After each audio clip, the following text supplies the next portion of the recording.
የኦስማን ዴምቤሌ ጉዞ፣ የመድፈኞቹ መሪ ዴክላን ራይስ፣ ፈርናንዴዝ እና ኦልትራፎርድ።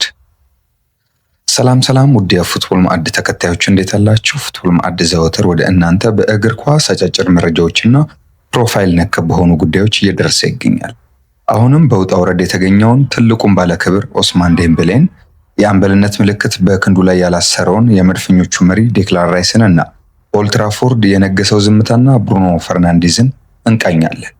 መርሃ ግብሩን ኮፒ ሊንክ፣ ሼር፣ ሰብስክራይብ በማድረግ አጋርነታችሁ እንድታሳዩንም እንጠይቃለን። ወደ ዝርዝር ጉዳዮቹ እናልፋለን። እንደምታውቁት ፉትቦል ማዕድ በዩቲዩብ፣ ፌስቡክ እና ቲክቶክ ላይ ይገኛል። ላይክ፣ ኮሜንት፣ ሰብስክራይብ፣ ሼር አድርጉ።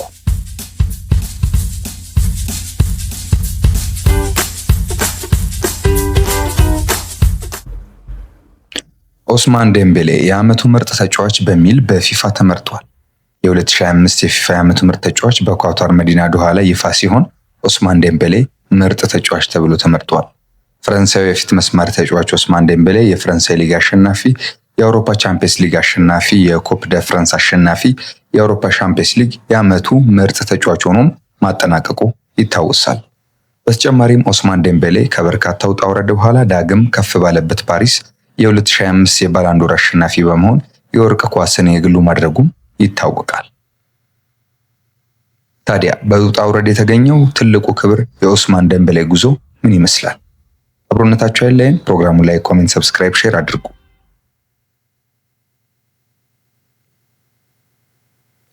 ለዚህ ክብር የደረሰበት የእግር ኳስ መንገድ እንደ ብዙዎቹ የእግር ኳስ ከዋክብት የኦስማን ውጣ ውረድ የተለዩ አልነበረም። ዴምቤሌ በፈረንጆቹ 1997 ነበር በሰሜን ምዕራብ ፈረንሳይ ኖርማንዲ ግዛት ኢቭሪው ከተማ በምትገኘው ላማዴሊ መንደር የተወለደው። ስለ ተጫዋቹ የሚተርከው የዘ አትሌቲክ ዘገባ ዴምቤሌ እንደ ዴቪድ ቤካም፣ ሊዮኔል ሜሲ እና ስቴቨን ጀራርድን የመሳሰሉ የእግር ኳስ ከዋክብትን እያደነቀ ማደጉን ያትታል። በ7 ዓመቱ ኤልኤልኤም ኢቭሪው የተባለውን የታዳጊዎች ቡድን የተቀላቀለ ሲሆን በዚያም በተለይም የተጋጣሚ ተጫዋቾችን የሚያልፍበት መንገድ ያስደመመው እንደነበር የወቅቱ የቡድኑ አሰልጣኝ ተናግሯል።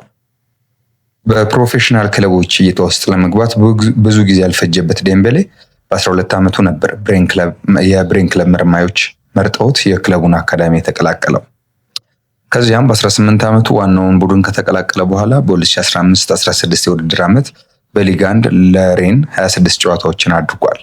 12 ግቦችንም በዛው ዓመት ሲያስቆጥር 5 ለግብ የሚሆኑ ኳሶችን አመቻችቶ በማቀበል ስሙን ከፍ አድርጎ ማሳየት ጀመረ። ታዲያ በውድድር ዓመቱ መጨረሻ ከሊግ 1 ወደ ቡንደስሊጋው አቅንቶ ቦሩሲያ ዶርትመንድን በዚህ ብቃቱ የተነሳ ተቀላቀለ። በሁለቱም እግሮቹ በእኩል ብቃት መጫወት በመቻሉ በብዙዎች ዘንድ የሚደነቀው ተጫዋቹ ከ1 ዓመት የዶርትመንድ ቆይታ በኋላ ወደ ባርሴሎና ተዘዋወረ። በ105 ሚሊዮን ዩሮ ነበረ የመነሻ ዝውውር ሂሳብ አድርጎ የካታሎኑን ክለብ የተቀላቀለው። ነገር ግን በወቅቱ ከኔይማር ጁኒየር ቀጥሎ ውዱ ተከፋይ መሆን ችሎ ስለነበር አይኖች ሁሉ ወደ እሱ ላይ እንዲያተኩሩ አስደረገ።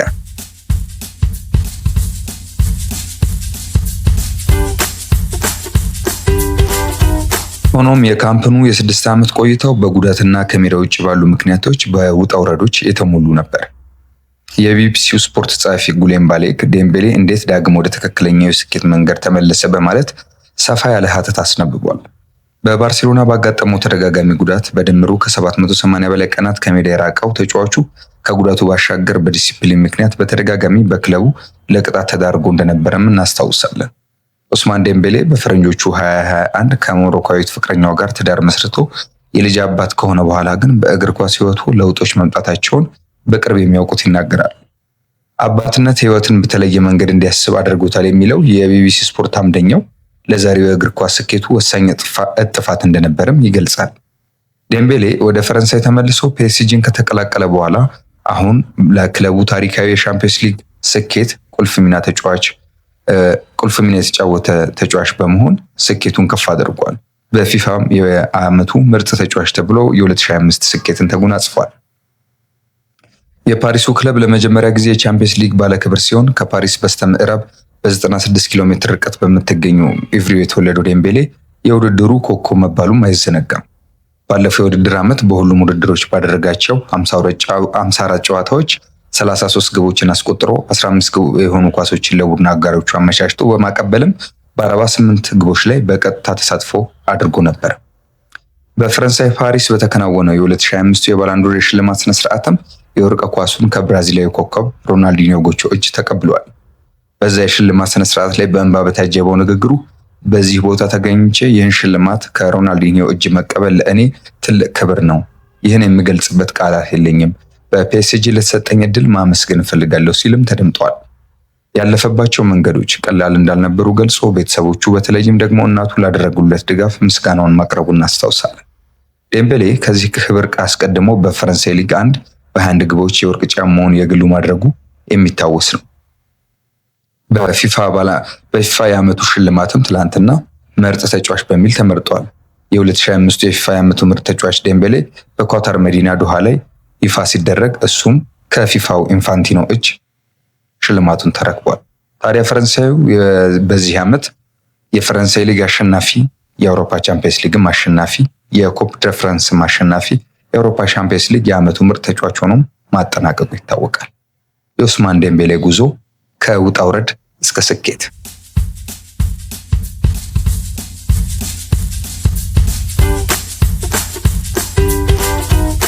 ውድ ተመልካቾች ፉትቦል ማዕድ ላይ ነው ያላችሁት። ፉትቦል ማዕድ ወደ እናንተ በእግር ኳስ ወቅታዊ መረጃዎችና ፕሮፋይል ነክ ጉዳዮች እየደረሰ ይገኛል። አሁን ደግሞ ወደ ማንቸስተር ዩናይትድ ቤት እንሄዳለን። ብሩኖ ፈርናንዴዝን ነው የምናገኘው። ፕሮግራሙን ላይ ኮሜንት፣ ሰብስክራይብ፣ ሼር በማድረግ አጋርነታችሁን እንድታሳዩ እንጠይቃለን። በኦልትራፎርድ የነገሰው ዝምታ በብሩኖ ፈርናንዴዝ ልብ ውስጥ ያለውን ቁስል የሚገልጽ አልነበረም። የማንቸስተር ዩናይትድ አምበል እና ወሳኝ ተጫዋች በክረምት የዝውውር መስኮት ወቅት በክለቡ አመራሮች ዘንድ ታይቷል ያለውን ግዴለሽነት ሲያስታውስ ስሜቱን መደበቅ አቅቶታል። ነገሩ እንዲህ ነው። በክረምቱ ወቅት የሳዑዲው ሀብታም ክለብ አልሂላል ብሩኖን ለማግኘት የፋይናንስ ጡንቻውን አፈርጥሞ መጣ። ለዩናይትድ የ100 ሚሊዮን ፓውንድ የዝውውር ሂሳብ፣ ለብሩኖ ደግሞ በሳምንት እስከ 700 ሺህ ፓውንድ የሚደርስ እጅግ በጣም ከፍተኛ ደሞዝ አቀረበ። ይህ ጥያቄ ለማንም እምቢ ለማለት የሚከብድ ነበር። ነገር ግን ብሩኖን የጎዳው የሳዑዲዎች ጥያቄ ሳይሆን የማንቸስተር ዩናይትድ ቀዝቃዛ ምላሽ ነበር፣ ቢሄድ አይከፋንም የሚል። ይህንንም ሰሞኑን ከጣሊያን ሚዲያ ጋር በሰጠው ቆይታ የብስጭቱን መጠን ተናግሯል። የ31 ዓመቱ ፖርቱጋላዊ ኮከብ ለሀገሩ ሚዲያ ለካናል 11ም በተመሳሳይ በሰጠው ስሜታዊ ቃለ ምልልስ እንዳለው በወቅቱ ከክለቡ አመራሮች ያገኘው ምላሽ ልብ የሚሰብር ነበር። ከክለቡ የተረዳሁት ነገር ቢኖር ብትሄድ ለእኛ ያን ያህል መጥፎ አይደለም የሚል መንፈስ እንደነበረው ጠቁሟል። ይህ ደግሞ ውስጤን ጎዳው፣ አሳዘነኝም ይላል ብሩኖ በቁጭት። ብሩኖ አክሎም እኔም ማንም ሊተቸኝ የማይገባ ሁሌም ዝግጁ የሆነና አቅሙን ሁሉ ለክለቡ የሚሰጥ ተጫዋች ነኝ ሲል ለክለቡ ያለውን ታማኝነትና የተሰማውን መከዳት አስተጋብቷል።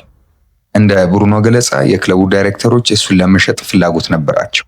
ነገር ግን ይህን ውሳኔ በድፍረት መወሰን ያቃታቸው አሰልጣኙ ሩበን አሞሪም እሱን ስለፈለጉት ብቻ ነው ይላል። ዳይሬክተሮቹ እንድለቅ ፈልገው ነበር፣ ነገር ግን አሰልጣኙ ስለፈለገኝ ውሳኔውን ለማሳለፍ ድፍረት አጡ። እኔ ራሴን መልቀቅ እፈልጋለሁ ብል ኖሮ አሰልጣኙ አይፈልገኝም ቢሆን እኔ ራሴ መልቀቅ እፈልጋለሁ ብል ኖሮ አሰልጣኙም አልፈለግህም ቢለኝ ኖሮ ክለቡ ይሸጠኝ ነበር ሲል በክለቡ አመራሮች ላይ ያለውን ቅሬታ አጋርቷል። ያን ሁሉ ዶላርና የቅንጦት ህይወት ትቶ በኦልትራፎርድ ለመቆየት የወሰነው ለምንድን ነው? ብሩኖ መልሱ ቀላል ነው ይላል። በዚያው የዝውውር መስኮት መውጣት እችል ነበር፣ ብዙ ገንዘብም አገኘ ነበር። ነገር ግን ያልሄድኩት ለቤተሰቤ ብቻ ሳይሆን ክለቡን ከልቤ ስለምወደው ነው ብሏል። ምንም እንኳን ይህን ቃለ ምልልስ ያደረገው ከሳምንታት በፊት ቢሆንም አሁን ላይ የቢቢሲ ምንጮች እንደጠቆሙት የማንቸስተር ዩናይትድ አቋም የተቀየረ ይመስላል። ክለቡ ብሩኖን የመሸጥ ፍላጎት እንደሌለውና በረጅም ጊዜ እቅድ ውስጥ እንደሚያስፈልገው መረጃዎች ያመለክታሉ። ሆኖም አምበሉ በክለቡ ላይ ያደረበት የልብ ህመም በቀላሉ የሚሽር አይመስልም።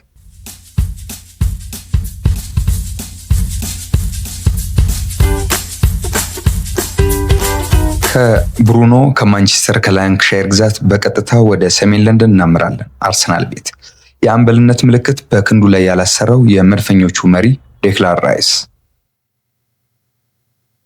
የአምበልነት ምልክት በክንዱ ላይ ያላሰረው የአርሰናሉ መሪ ዴክላን ራይስ የተወለደው በፈረንጆቹ 1999 በለንደን ከተማ ነው።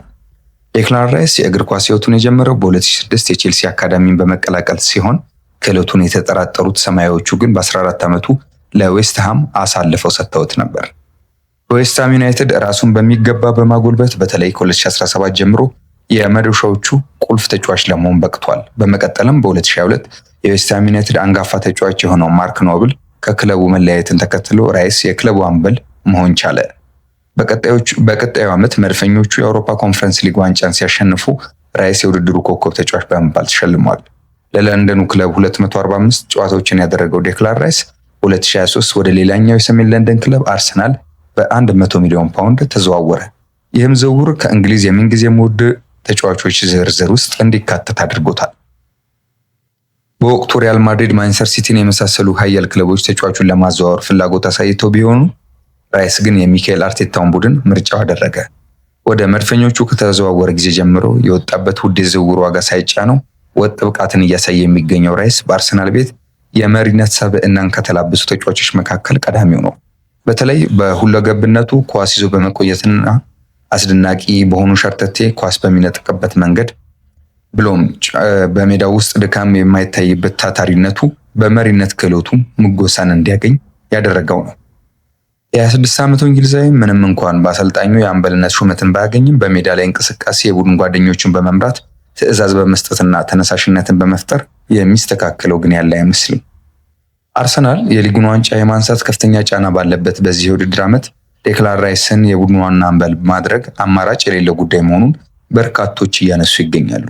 በዚህም የቀድሞ የመድፈኞቹ አምበልና አንጋፋው ተጫዋች ቶኒ አዳምስ እንዲሁም እውቁ ጋዜጠኛና የአርሰናል ቀንደኛ ደጋፊ ፒርስ ሞርጋን ክለቡ የሊጉን ዋንጫ የግሉ ለማድረግ ራይስን የቡድኑ አምበል ማድረግ እንዳለበት ምክራቸውን በማጋራት ላይ ይገኛሉ።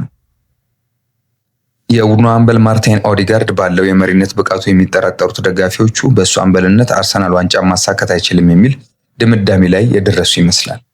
ለቡድኑ ያለውን ሁሉንም ነገር ከመስጠቱን ባሻገር ቡድኑ ውጤት በሚያጣበትና ግቦች በሚቆጠሩበት ወቅት ከፍተኛ ቁጭትንና ብስጭትን የሚያሳየው ራይስ አርሰናልን ለዋንጫ የሚያንደረድረው ሁነኛ አምበላችን እሱ ነው በማለት ደጋፊዎች ድምጻቸውን ከፍ አድርገው በማሰማት ላይ ይገኛሉ። በሊጉ 16ኛ ሳምንት ጨዋታ አርሰናል ወልቭስን 2-1 ባሸነፈበት ጨዋታ በቡድኑ ብቃት በከፍተኛ ሁኔታ ብስጭቱን ሲገልጽ የታየው ራይስ ቡድኑ የሚያስፈልገው አይነት የመሪነት ባህሪን መላበሱን በርካቶች ሲያነሱ ተስተውሏል። አያቶቹ የአየርላንድ ተወላጅ የሆኑት ዴክላን ራይስ ለእንግሊዝ መጫወትን ምርጫ ያደረገ ሲሆን በ2019 የመጀመሪያ የብሔራዊ ቡድን ጨዋታውን አድርጓል። ከዛ ወዲህ በ2020 እንዲሁም 24 የአውሮፓ ዋንጫን እንዲሁም በ2022 የኳታር ዓለም ዋንጫን ሀገሩን እንግሊዝን በመወከል ተጫውቷል።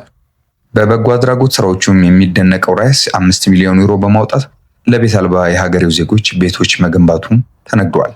በአሁኑ ወቅት ዓለም ላይ ካሉ ሁለገብ አማካኝ ተጫዋቾች መካከል ምርጡ መሆኑ የሚነገርለት ዴክላን ራይስ አርሰናል ለሊጉ አሸናፊነት እያደረገ ላለው ተጋድሎ የአንበሳውን ድርሻ እየተወጣም ይገኛል።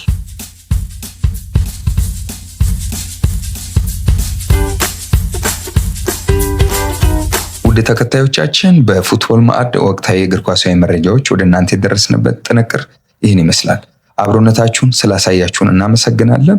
በጥንቅራችን የኦስማን ዴምቤሌን ጉዞ፣ የመድፈኞቹን መሪ ዴክላን ራይስ እና ፈርናንዴዝ በኦልድ ትራፎርድ ቃኝተናል። ከሌሎች የፉትቦል ማዕድ ዝግጅቶች ጋር በፌስቡክ፣ በዩቲዩብ እና ቲክቶክ እንድትቆዩ ግብዣችን ነው። ሰላም።